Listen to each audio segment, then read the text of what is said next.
Greetings YouTube, my name is Alex and I am the Reef Dork, and welcome to my monthly update of the Interim tank.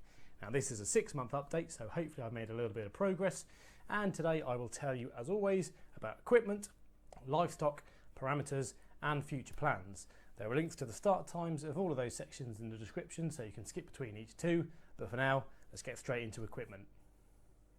So the first thing I've done is to turn up the colour of my lights. I haven't changed the intensity, but I've got about another 80 par by making it a whiter light. Now this doesn't actually look that great, but it's during the day whilst I'm not here, and in the evenings I have this nice smooth blue light. So it's nice and relaxing, and it means that my clam gets a bit more par during the day. That actually bumped par from 170 to 250, so a nice increase. I've also bought myself a new phosphate reactor. Now my last one was a DDH2 ocean phosphate reactor, and it was a real hassle to take apart, which meant I didn't change RoaPhos as much as I should. This though just has some simple thumb screws and you pull it apart nice and easy. It also holds the sponges in place much better than my Roa reactor, although the bottom sponge still sits up a little bit, so I've had to do a quick mod, and if you click the link in the top corner you'll see the mod I did on my Roa reactor to keep that in place too. Now this is a nice sleek little unit as well, so it looks quite nice in the sump, but the main thing is that it makes changing Roa much easier, and that's a problem for me because I have high phosphates at the moment. And this is what it looks like in the sump. Nice and small on the right hand side, out of the way, no problems, and easy to change. Whilst I'm here, I can tell you that I've also moved my skimmer. That used to be in the middle. I've switched it around with the algae reactor, and it is now in the right place. It is in the constant height water chamber, which means it should run a little bit more efficiently. And as you can see, I'm actually getting quite a lot of nice brown dark skimmate. Horrible stuff, of course, but it's filling up nicely, and I seem to skim quite wet, which I like. Now I know what you're thinking, what does it smell like? Well, let's have a look.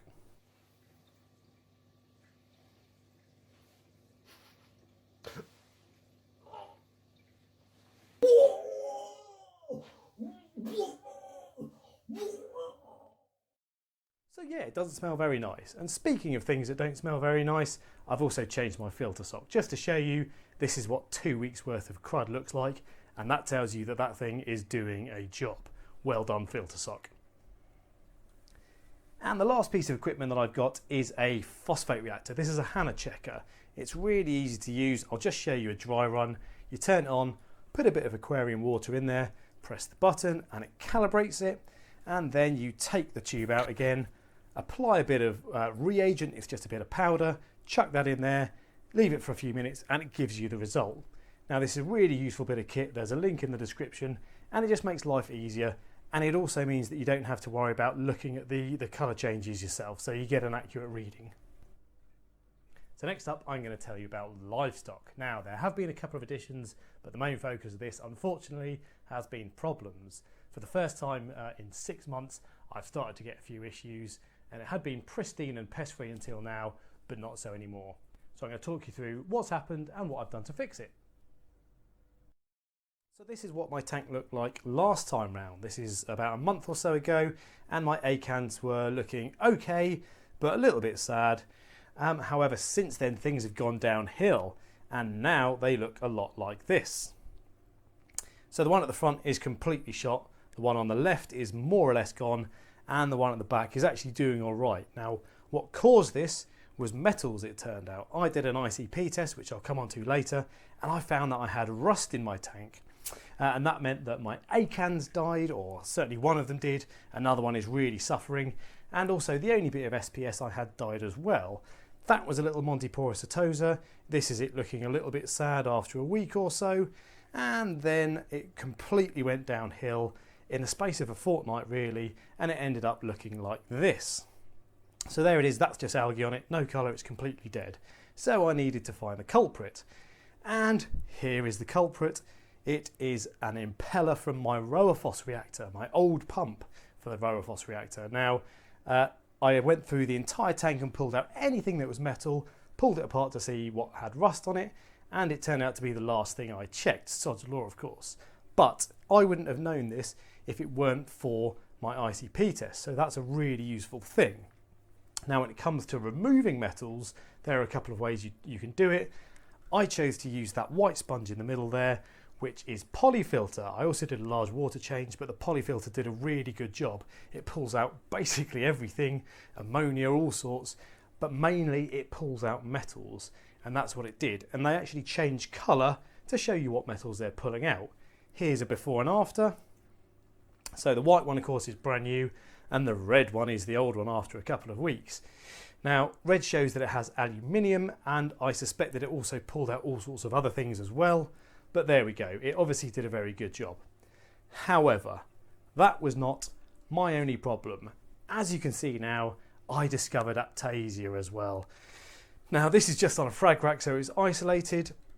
And there are a couple of ways of getting rid of it. Some of you might have come across Aptasia X. Personally, I don't like that. I also don't want to put a predator in there just as yet. So I had to think of another way. And because it was nice and isolated on a frag rack, it was easy to pull out. And then I used my ingenuity and boiled the kettle. Now, there was no way it was going to survive this, so I felt that was the best way to do it and tried to get on top of it.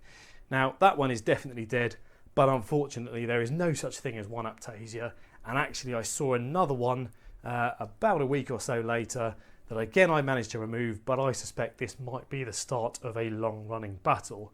I won't be able to do this, of course, if it's on a piece of rock or something, but for now, that did a pretty good job of that one piece, and it is certainly gone. That's not the only problem I had though, of course. So 2 down so far. I've also had my first algae outbreak. And here is the tank about a month ago. On the left-hand side is a rock looking nice and clean. And just a few short weeks later, this is what it looks like. Completely covered in sea lettuce or ulva. And that's an absolute nightmare. It looks horrible. It was growing really thick and I couldn't really figure out a way to get rid of it. There are not many snails or crabs or anything like that do it. Apparently urchins might have a go, but I've not had a go at that as yet. So what I decided to do was something that I know I'm going to get in trouble for. I bought a tang. Now, it's only a little tang and it's only going to be in here for a short period of time, but I recognise that it is not suitable for this tank. However, here he is. It is a bristle-toothed tang, a Tomini tang, and the idea was that he would be in there for a few weeks and munch everything. So I chucked him in. There he goes, swimming down to the bottom. Obviously took a bit of time to settle in. That's fine, I was always expecting that, but I had been assured that he would do a really good job on the algae. So I gave him about 3 weeks to get through it all, see how he got on. Obviously he needs a bit of time to bed in. And after 3 weeks, this is a little bit of a video of what the rock looked like once he'd had time to get started. So as you can see, he'd done absolutely nothing. So what I had to do was go to plan B, take that rock out and replace it with a nice little Zoa rock. So there is the new Aquascape, Zoa rock on the left hand side. I actually really like that, but I do miss that nice piece of rock and I would like to clean it and get it back so it's in the tank again. For now though, that rock is doing the job and it will at least not be completely covered in algae. So the other issue that I've got, of course, is that some of that spread a little bit, but I'm hoping the tang will be able to keep on top of the small bits because he is only little after all, and perhaps it was unfair to expect him to clean the entire lot out. Anyway, this little Zoa rock then, one of the other benefits of it is it has frag plug holes. So I can put all my frags in there, and then when they spread off, I can pull the original frag plug out and sell the Zoas on. So that's a nice little way of making a bit of cash as well, to buy more corals and all that sort of stuff. And actually it looks quite nice too. So aside from the problems then, that's everything. It's actually looking quite healthy at the moment, the tank. The clams survive the metals with no ill effects whatsoever, which I was slightly surprised at. And I've even picked up a piece of Aquapora. Now this was a bargain from a local reefer, so I just thought I'd chuck it in here for a few months until I upgrade, and then it will start thriving. All my other corals are doing reasonably well and growing nicely. The fish are nice and fat and healthy, and everything's actually going all right. I think I got a little bit lucky with the metals because it didn't do as much damage as it could have done, and actually that could have been an absolute disaster, but I caught it in time thanks to the ICP test. Now the torch coral here in front of us, that is from a neighbour. He had real problems. On the left hand side you can see all the heads have died and it's just this one left. So I took pity on him and said I would take it in. I might grow to regret that because I didn't dip it, but we'll see how it goes. And actually it's a really nice coral, it looks good in the tank. As I say though, otherwise everything is doing quite well. Things are spreading, you can see this is basing out nicely at the bottom and I'm pretty happy with it.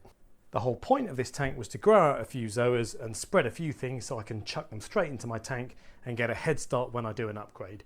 And that's done its job very nicely. So next up then we move on to parameters. Now I discovered the problems I was having by doing an ICP test, which of course is part of ATI Essentials.